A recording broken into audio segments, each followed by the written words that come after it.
Hello guys and welcome back to 404 Not Bound Technical Server. Today we have got quite a few things to go through before we actually get into the nitty-gritty of what we're going to do today. First of all, I'm just here in the Nether Hub. Already mentioned in previous episodes that we are planning to build a better Nether Hub, so with piston bolt connections everywhere. This is being done by Sharp. He's the one who's sort of leading the project, and he's already put out some of the layouts. So I think this is one of the piston bolt routes, and this is going to be like the central area for the Nether Hub. Some things to show you at the Villager Training Hall and temp main storage. So first of all, we've got a bucket, basically a barrel, milk bucket barrel now, because Hyper came here after using the raid farm and started a raid in the training hall, which was fun. And the way we get it is down here in the nano farm. So one of these should be. So there's quite a few things here. So here we go. He's basically providing us with milk. Is there anything in these barrels? Oh yeah, just some buckets. Here we've got a pumpkin carver. So in here should be some pumpkins, and I believe here are some extra ones. And then we need shears. So let's grab some shears. And I think the way it works is this. So it's like pumpkin carver, put pumpkins into dropper, summon off hand, shears in main hand. Right. Okay. So get those into my main hand, and then stand on barrel, aim obsidian, hold right click. What does this do? Nothing. Right, okay. Okay, that's pretty good actually. So it's just going to be down to client lag, really. That is the downside, I guess. So I think on occasion it sometimes prioritizes the other ones. This was built up by Sharp, and I think Sharp designed it as well. I think Sharp's pretty much been like the only one building up stuff in this area anyway. It's kind of like his sort of thing. So I think this is based on the old Modeler Jumbo design. Very simple design. But yeah, we get some feathers that way and some chicken. Now, got a tiny furnace array here, so if we need to do small furnace jobs, we can just use that. So I'm guessing there's coal there, yeah, but then that's the input. Got a very tiny sugarcane and bamboo farm, just for the sake of it. We had one on the surface as well, but I'm not sure if that still works. And then we've also got a honeycomb farm, so some shears there, some honeycombs, yeah. So we've got the bees, there should be a bee inside there somewhere, and yeah, just pollinates that. And we've still got some space left if we want to add any more, so the hallway's this long, but again, the other reason the hallway's this long is because we need to place a snowball farm here, and it's also a snow block farm as well. So we've got a few snow blocks here. Very simple farm, just grab some shears and just do that, and then, oh, whoops, I didn't mean to hurt you. If I do that, you can just get tons and tons and tons and tons of snowballs. The next thing I want to show you is our new gold farm. So this was designed by Hyper. It is a 190k per hour gold farm. Now that's 190k items per hour, I believe, not golden nuggets. I can't remember the exact rate for nuggets. If Hyper is going to be watching this video, so can you please comment that down below, the actual rates of this gold farm. It's one of the standard designs where you have a load of spawning platforms just above the bedrock with nether portals, and they are able to pathfind to the center because there are turtle eggs inside there. So if I get through, you can see here some turtle eggs, and what the turtle eggs do is they are tracked by the piglins, and so they try and pathfind to them, and when they try and pathfind, they will then end up in the portals, and that's how we get them into the overworld. Up here we have these glass blocks here in the middle just to prevent gas spawning on the top layer, same with the carpet on top of the portals, and we also have this brim here which is used to enable pack spawning. And here we've got some string as well, yep, so string and some glass here to allow this pack spawning to occur. And if we go to the overworld, we can see what is over there. Here we are in the gold storage. At the moment we've got a crafting station for gold nuggets to ingots. I think we should add a ingots to blocks one as well. I'm not sure which design this is for a shulkerbox loader, but it uses armor stands. You don't need to use those anymore. Ilmango has a very good design that you can use. Yeah, but I think we need to have a gold block crafter as well, because it's better to store gold up into blocks than it is into ingots. Well, at the moment we have no gold in storage. I think all the nuggets have been crafted up by what? Yep, we've got tons of raw flesh. Up here is actually where all of the piglins will be. Some of our piglins will come through this portal here. We haven't update suppressed the portal frame from the looks of it, so if we did, we could remove the need for the turtle egg here, but that would just allow them to pathfind down to here in the system. In theory, the update suppress portal way would be quicker, but yeah, it's more work, so we just have to slice the bottom bit. So I was told that this is going to be a TNT looting farm. At the moment, it's just a looting farm, just with the sword. So with TNT looting, you get higher rates than you do just by having a 15 game tick auto clicker. So yeah, I think. So I don't know what the rates are with the sword.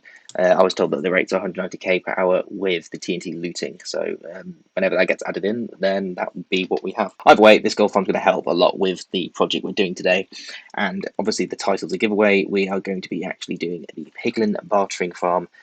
Finally, we actually have a bartering system, and I have a bartering setup already designed up, which I have modified a little bit since I last used it. So I will go ahead and show you that in just a minute, as well as a piglin mob farm, so that we can sort through the piglins we want and collect them and put them into this bartering system. And this is the piglin mob farm that we're going to be building up. So this is what I made a video on recently. A much improved design on my previous piglin mob farm. So again, I've also made an entire episode where I built up the piglin mob farm and the bartering system. I've essentially improved both of them. Because we have it available, I've changed these to wither roses from cactus. So originally I had just cactus here to kill off the zombified piglins. Arguably, it'd be better to use cactus to get rid of the drops as well, but wither roses are fine here. I'm not too bothered. You don't get as many zombified piglins as you do in like other farms. Now, the other massive improvement about this is the fact that I'm using a wither skeleton. It is also worth noting that I am now recording these clips at the very end of all the recording for all the other clips. So this is the latest, as of this recording, latest clip, because I had some audio problems with some of my previous clips, and I've had to re-record it because you just cannot. It's just very inaudible. You can make nothing else, so I'm having to re-record it. Anyway, going back to the sorting stuff, so we can actually sort through these piglins. So here, the piglins drop into this chamber. Then we send a minecart that will pick them up. Now, when we do that, it can pick up any piglin. That includes the crossbows, the swords, and the babies. So to deal with the babies, we have this piston extended the entire time that the minecart comes through. And this will push any babies that are in here into this lava here, as they are only 1 block high. So if we go get the baby, so just the hitboxes on, they still there they are. You can see there that they are one block high, so they'll get pushed down into here, whereas the piglins will just get pushed against the glass here, and won't be too much of a problem. So just to show you what really happens, like that, they just get pushed along, and the babies will get pushed into the lava there. And this remains entirely extended until the minecart picks it up. And the reason for that is if any other piglins drop down, the likelihood of a baby getting picked up is still extremely small. This way, we minimise the chance of that happening. And like you can see, a baby has now died in the wither roses. But yes, so that way we can get just the adult piglins. Now, once we've got the piglins, the adult piglins that is, we need to sort through those as well, which is what this chamber here is for. And this chamber is essentially how we detect the crossbows and how we detect the swords. Piglin will come down here, it will aggro towards the wither skeleton, it will then fire at this target block, and this wither skeleton will not be harmed. The arrow will hit the target around here, and this will then send a redstone signal, which then activates the power rails here and sends them off. Now, if in the default mode which we have, it sends the crossbows to here, which I've got by a sign here, because originally I just wanted to get rid of crossbow piglins, but I later made it so that we could have swords as well. You could actually choose which one you wanted to collect. For the bartering system, we want swords, so crossbow piglins will go over this track here and into the wither roses. And it does it in such a way that this rail will not get curved, so it doesn't send it off to the system. Now, if it's a sword, it won't hit the target block, which means sufficient time passes, which is done through the circuit over here. There's a pulse extender there, and a falling edge monostable here, which will then activate this when the pulse extender finishes, and then we'll have this powered, and this rail will curve this way, and the piglins will then go into the system. Now, when the piglins go into the system, they pick up a golden shovel, and when they pick up the golden shovel, they will become persistent, and that means they will not despawn, which is what we want, and they also get removed from the mob cap that way too.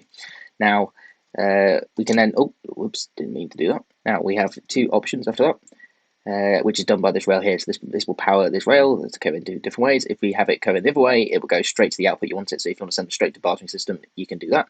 If you don't want to send them straight to the bartering system, you want to send them to a buffer storage or just a storage cells so you can take them for later, then you can, which is done by this circuit here, which is basically just a load of activator rails that push them into these cells, and these cells will auto-detect when there's 15 piglins inside, or when there's 15 piglins inside, this will remove power from this. This is the same circuit that's being used in the mob switch.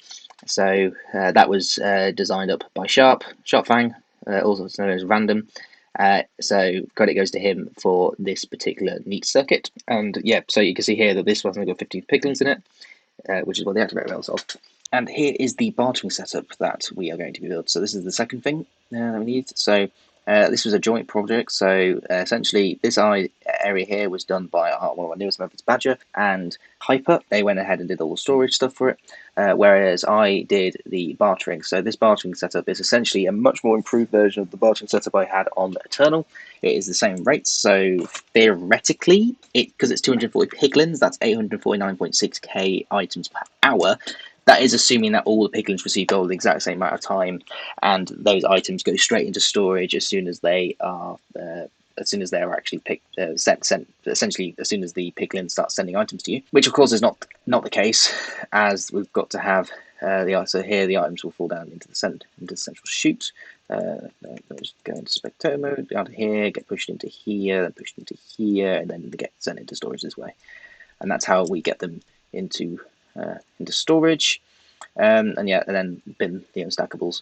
But yeah, this storage is very, very, very compact and dense. It's I believe they're all 6 times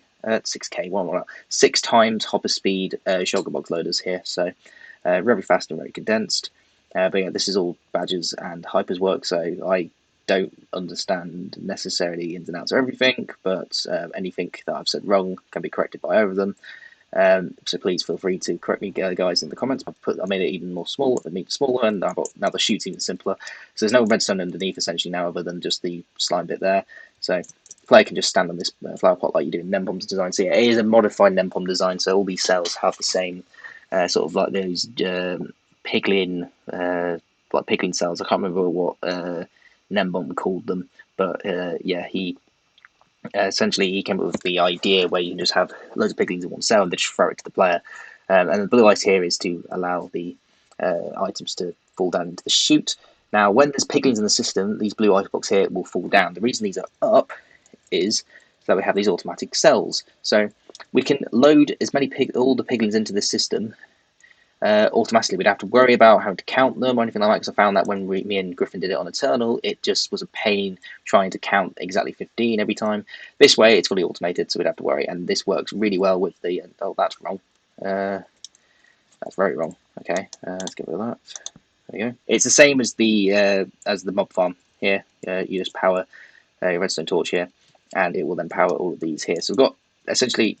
when need the blocks here so the piglins don't get put here. So whenever they are released from the minecarts, from the activate rails, they get prioritized to be moved onto the platform here, which is not in the cell, which is annoying. So we have to put the blue ice here, but when they are all tracked down, there's just these smooth stone slabs there, which need to be there to stop the piglins from escaping, and two, is low enough such that they can throw the items to you, because you're too far away for them to actually throw accurately.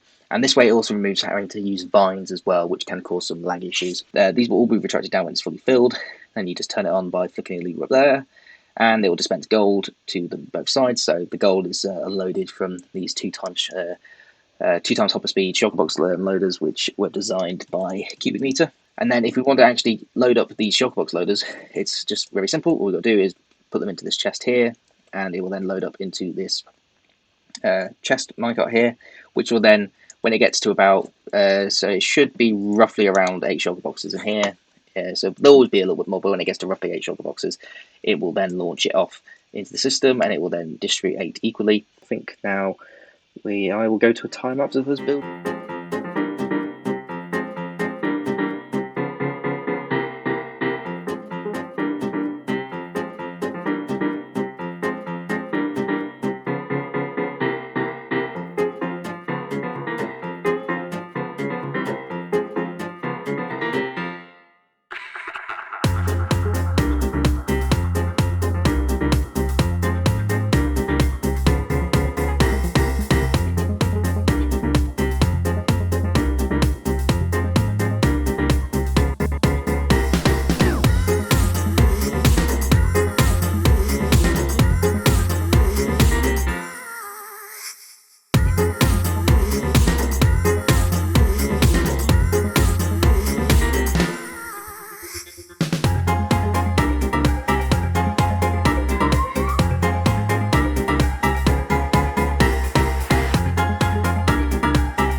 Okay, I hope you enjoyed that time lapse. Me and the What built up the big mod farm. Not much to say other than that. We basically built it up. I started off, and then What logged on, and then he offered to help. So thank you, What. But yeah, everything's built up now. And I didn't show it in the time lapse, but we put the first wither skeleton in as well. It wasn't terribly difficult to build. We've also now put in all the golden shovels, and over here is the minecarts. Yep, there we go. So all the minecarts are in as well. And now it's just a matter of building up the bartering system. So me and What are going to go and get the materials for it now, and then we are going to probably wait until some other people are on before we start building up. But yep, I'm basically now going to cut to the time lapse of us building up the bartering system.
Okay guys, I hope you enjoyed that time lapse. Quite a few of us actually helped build up this. So it was me, Hyper, Random, and What all helping build up. So you can see here that we've got one side completely in, and I've already put a bartering bot here. And the reason I've just doing one side at the moment is because I need to collect the items for the filters. So I've just realised I'm in cam mode. If I just do cam, I'm actually trying to collect a load of materials right now for the filters, and it's easiest to do if and doesn't use it uses less amount of gold if I just have one side completely full. All of these items are going to go into filters, and then if I go back into cam mode, if we go up here, you see that the bartering is one looking up, so I can just keep turning on and off the farm by just doing the command player bartering use once.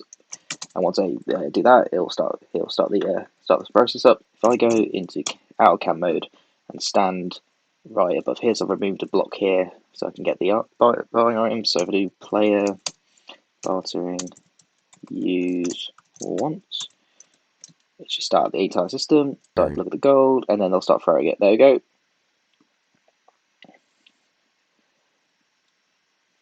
And I'm going to start picking up the items. There we go. So see, I'm picking up the items, and then I will just go around placing them in their respective chests. Well, shulker boxes, not chests. This way, I can collect the items quite easily. For crying obsidian, for example, there's no other way to get it, so this has to be done. And hopefully, I will have enough to do all these filters, because these filters are 2 times hopper speed filters used for these 6 times hopper speed shulker box loaders. So yeah, that's a lot of fun. Okay, we've ran into a problem. So essentially, the system is completely flawed. There is a singular massive flaw with it, and that is that the system will just completely unload itself. So all of these filters here will get completely unloaded into shulker boxes as soon as the bartering system's turned off. So in the scenario in which you have items still coming into the system, or the items are still inside the item sorters being sorted in. So say you've got a filter. So let's go with this one. Right, this is the standard filter. Right, if this goes above 40, this is going to actually unlock this entire slice and allow items to flow in. That's essentially how an item sorter works. And once it gets to that, it will just keep unloading. Now, once you hopper lock everything, which is literally every single hopper in the slice, this is no longer going to just deplete down to 40. So it could be at 50, and it will be stuck at 50, which means that this entire slice is still powered. And then the items in these filters here, so if I go into cam mode, so this slice here has multiple hoppers. There's this hopper filled up, there's this hopper there, that's the filter, and then you've got another hopper here that's completely filled up, and then you have this dropper. This will completely empty into the shulker box, and so will the hopper here, and this hopper, and that hopper, and then eventually, because this is pointing down, and all that, it's just going to end up just completely unfilling. And the entire system breaks, which is not good, and completely flawed. Now, one solution is just to essentially extend the amount of time it takes for the system to start hopper locking itself, and that's why we have this massive pulse extender here. And unfortunately, this didn't work. This is a 15-second pulse extender, and it didn't work. The system still unloaded itself and just completely broke. So, yeah, we're not too sure why it's still not working, and honestly, I'm not a storage tech person, really. I wouldn't specialize in storage tech, and this is a 6. I know this is a ×6 shulker box loader. I sort of understand how it works. There's like 3 droppers here essentially, and they just they put in items at 2 times hopper speed into the shulker box here. So you manage full gravel when we ran it, and then this will activate the next shulker box. Initially, the shulker box didn't go in, so that was weird and annoying. But the system that Badger put in himself was essentially, or the hopper locking, which is sort of here. Also from the schematic, there was this one was missing here, which meant that the hopper, this piston never actually unextended itself.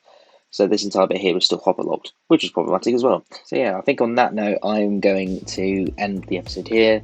I'm running out of time, and I'm just going to focus this problem on the next episode. So at the beginning of the next one, we'll look into the problems with the storage here, and hopefully we'll get a better idea of what's going wrong. With that, I hope you enjoyed this episode. If you did, please consider giving the video a like and subscribe if you would like to see more. Otherwise, have a good day, and I shall see you again sometime. Bye bye.